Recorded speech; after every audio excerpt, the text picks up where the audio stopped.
By the 1900s, New York had become something unprecedented, a vertical city.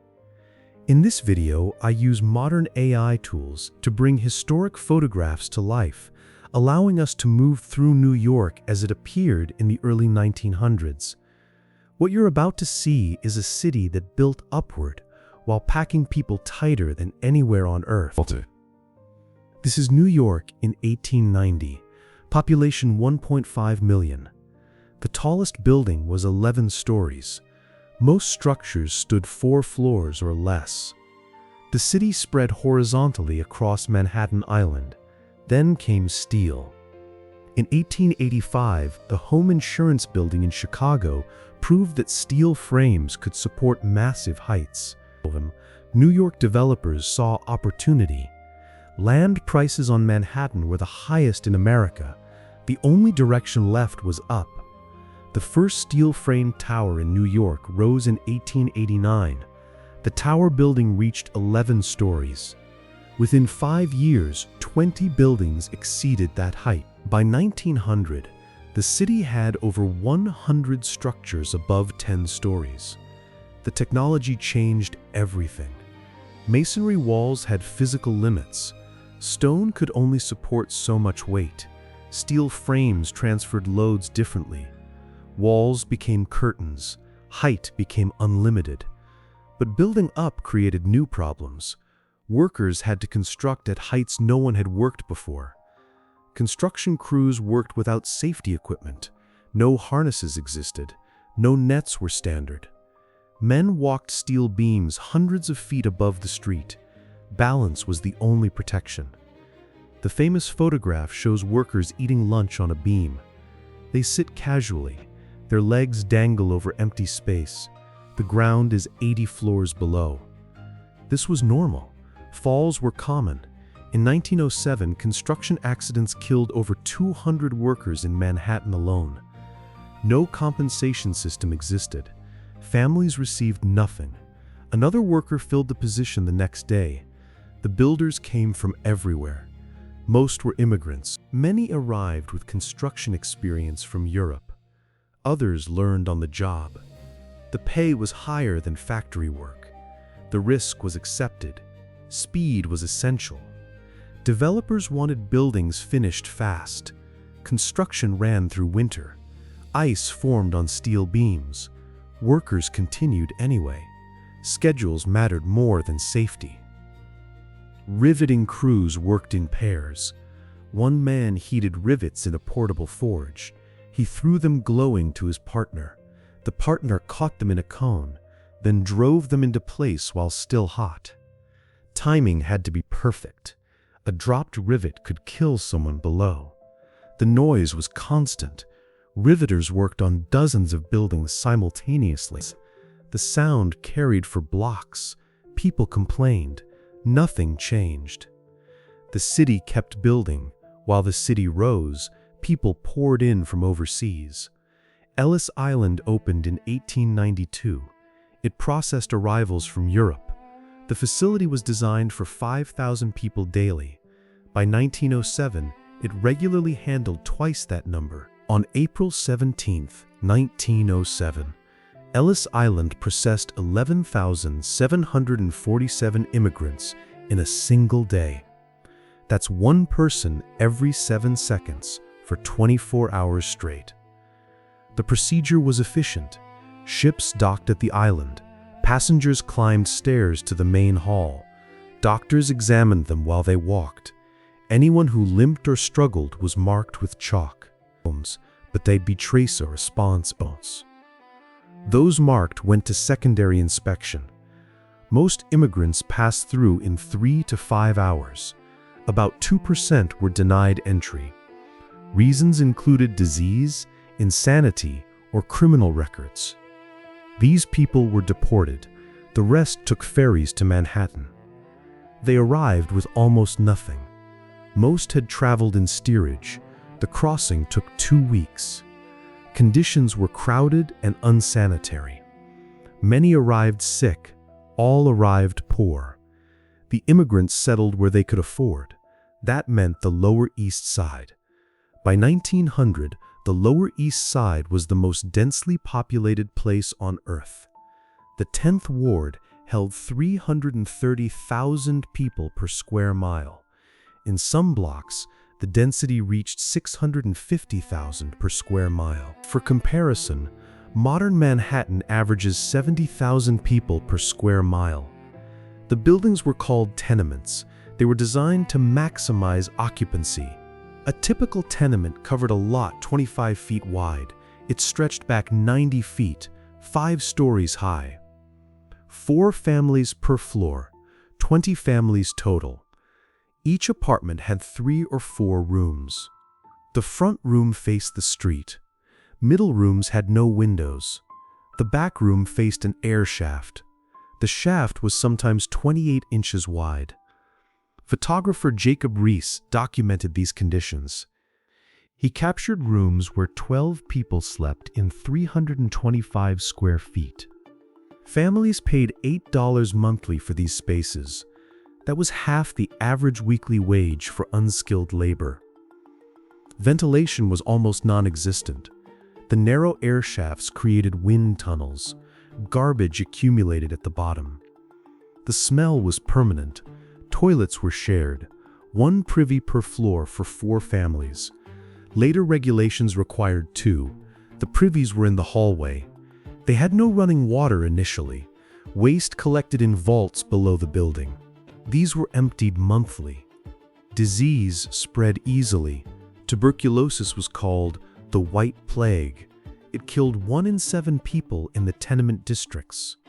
Infant mortality was even worse. In 1900, 1 in 5 children born in these neighborhoods died before age 5. Fire was constant. Buildings were wood-framed with brick facades. Kerosene lamps provided light. Stoves used coal or wood. 1 spark could consume an entire block. Families hung laundry on fire escapes. The metal structures became living space. In summer, people slept there. The heat inside was unbearable. The fire escapes at least had air. Children played in the streets. There were no parks in the Lower East Side until 1903. The streets were the only open space. They were also where work happened. Pushcarts filled every available space. Vendors sold everything from clothing to food. In 1900, the Lower East Side had over 25,000 licensed pushcarts. Unlicensed vendors added thousands more. The streets were barely passable. Carts blocked traffic. Pedestrians squeezed between them. Horse manure covered the pavement. The city employed thousands of street sweepers. They couldn't keep up. The smell was distinctive. Rotting food from markets, horse waste, industrial smoke, unwashed bodies, sewage. It all mixed together. Visitors commented on it consistently. Residents stopped noticing. Most adults worked in factories. The Lower East Side was also the garment district. Hundreds of clothing workshops occupied tenement buildings. These were called sweatshops. A typical sweatshop operated in a tenement apartment. 10 to 15 workers shared the space. They worked 16-hour days, 6 days per week. Wages averaged $9 weekly for skilled workers. Unskilled workers earned less. The work was repetitive. One person cut fabric, another sewed seams, another attached buttons. Speed determined pay. Piece rates pushed workers to go faster. Conditions were harsh. Rooms were poorly lit. Workers strained their eyes. Ventilation was minimal. Lint filled the air. Tuberculosis spread easily in these environments. Children worked alongside adults. No age restrictions existed until 1903. 5-year-olds performed simple tasks. 10-year-olds worked full-time.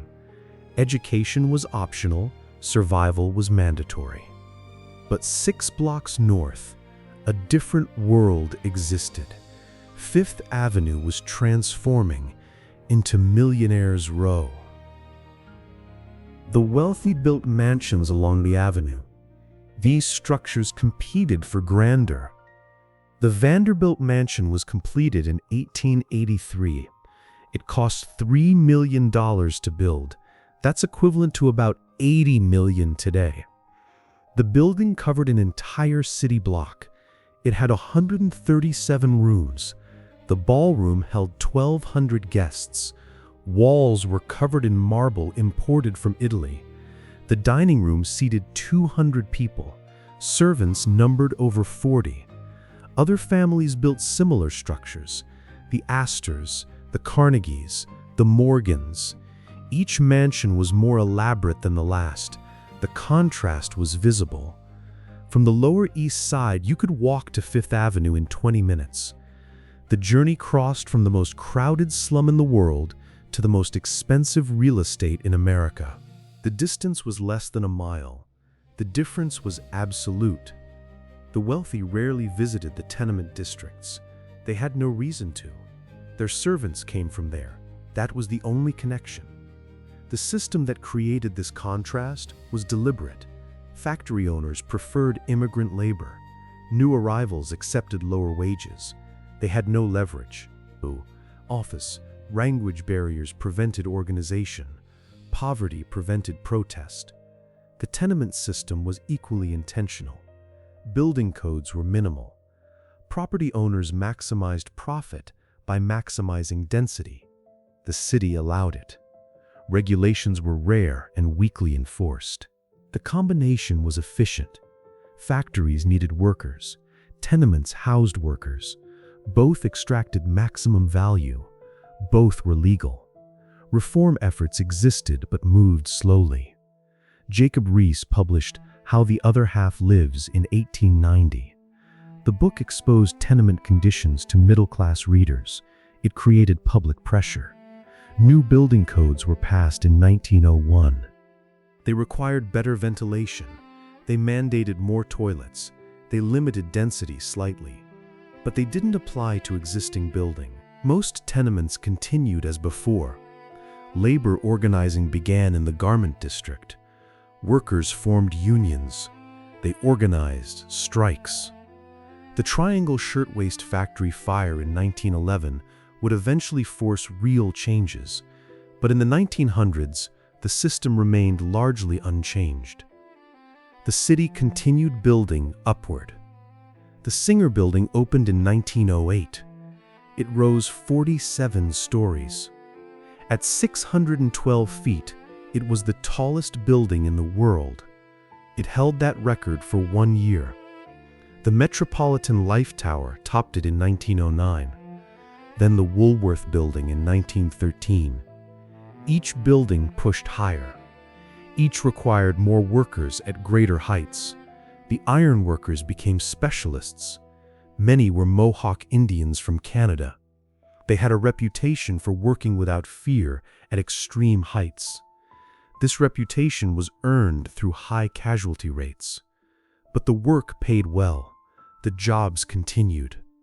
By 1910, New York's population reached 4.7 million. The city had absorbed millions of immigrants in 2 decades. It had built hundreds of tall buildings. It had created the densest urban environment ever recorded. The vertical expansion continued. The density increased. The contrasts remained. This was New York in the 1900s, a city that solved the problem of limited space by building upward, a city that absorbed massive immigration by packing people tighter, a city where construction workers ate lunch on steel beams 800 feet in the air while families below lived 12 to a room. The photographs that documented this era captured something unprecedented, a moment when human ambition, economic pressure, and technological capability combined to create a new kind of city, one that would become the model for urban centers worldwide. What you've seen are historic images brought to life through AI reconstruction. The scale, the density, the contrasts were all real. The city we see today was built on that foundation.